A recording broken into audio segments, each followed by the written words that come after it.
کاش کی شون میں وای پسند کی د جانان هر ارمان په می پورا وای د زړګي شین ګمبد می چیلی تل په هر آن نه بغم و نه هجران نه جدائی کاش کی شون میں وای پسند کی د جانان هر ارمان په می پورا وای د زړګي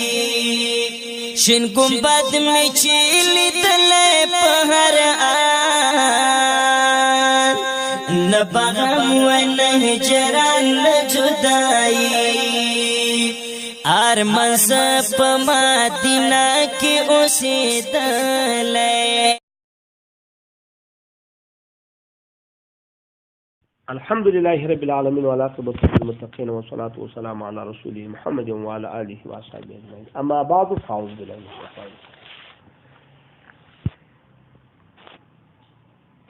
الاستفتاء نفل 2 رکعاته په یو نیت افضل دي که څلور نیت الافتاء بتوفیق الله تعالی نفل 3 رکعاته په یو نیت راوړي څلورم شپږم او اتهم دوهم لیکن په دې کې اتفاق دی چې څلورو دوه په یو نیت تر شپږو اتو اولاد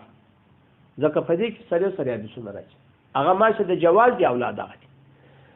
لیکن خودی په دوه او په څلور کې بیا څوک دی اختلاف دی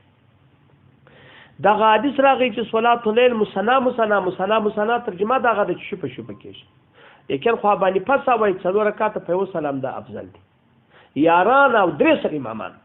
یاران او درې سره امامان که احمد صاحب دی که مالک صاحب دی که شافعي صاحب دا ګډه وای چې یاد وځ افضل دی دا ابو یوسف صاحب سره دا قول زموږ دا یو خبره راغله د څوک دا ابو یوسف صاحب سره بل چې هغه د شپې او د ورځې فرق لري د شپې 2 رکعاته د ورځې څوک د یاران دا کول دي طالبانو کوم خود دروس امامانو دغه کول دي زموږ روایتو کې د امام صاحب روایتو سره ملګری دي چې هغه په شپه او په ورځ کې څوک افضل دي 2 رکعات امام صاحب مبارک دغه حدیث دلیل کړی دی له حدیث عائشہ رضی الله تعالی عنها هغه وایي چې کان رسول الله صلی الله علیه وسلم منځ بیا کاوه لا یزيد في رمضان ولا في غیره من على 11 رکعه عائشہ رضی الله تعالی عنها د پروژه نه په غیر کې تر یو رکعات بالا بد نه کاوه لیکن صبر او یصلي 4 ته سوال مکه و د دې د حسن سره د دې د بل سره دغه د 4 رکعات کول بیا 4 کول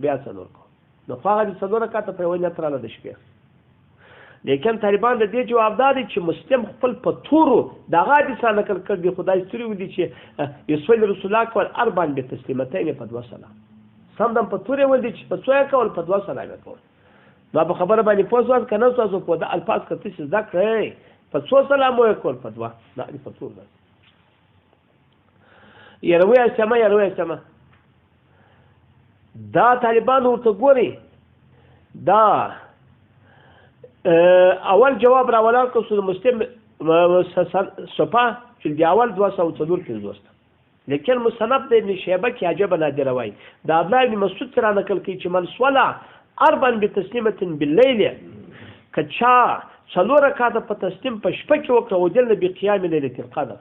که 4 چا وکړه په قیام ليله القدر به تسلیمه هغه په چا باندې په یو سلام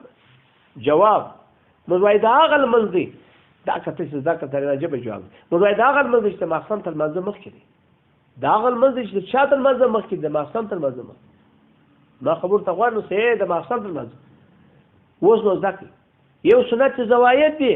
یو سنت اصلي دی سنت اصلي خو چې راغلی دی سنت موقت دا خو د اندازه در معلومات سنت زایدم در 4 رکعات منځ مخ کې مجالتم څوک کوي 4 رکعات په ونه توي په اتفاق اختلاف چا کې دی په نفل کې اختلاف چا کې دا د مقصد تر منځ مخ کې چې منځ راغلی دی هغه څوک دی هغه سنت زوایت په سنت زوایت کې موږ دا وایي چې په چا دی په وسلام په سنت زوایت کې موږ دا وایي چې په چا دی هغه په وسلام دی هغه په 2 سلام نه نو خود ولا هغه په هغه صورت کې دی په دې کې نه نو چې نو وځو طالبانو بلې خبره وکړه په درس ترمذی باندې لاندې رشید اشرف صاحب یو حدیث لیکلی دی په حدیث کې طالبانو هغه د توري لیکل دي چې ورسته تر ماستان بعد الاشاعه د توري لیکل دي کدا توري د حدیث صحیح سه نو خو بیا د توري صحیح راځي لیکن طالبانو خو بلنده خبره ده هر څه حدیثونه چې راغلي دي دغه حدیثو یا دوی جواب کوي چې دغه حدیثونه په مخ کې دي او یا اگر سره د حدیثونه ډېر ضعیف دي چې ضعیف دي طالبانو او مسلم د خدای د رسول په صریح حدیثو کې په بخاري کې په مسلم کې راغلي نو ځکه طالبانو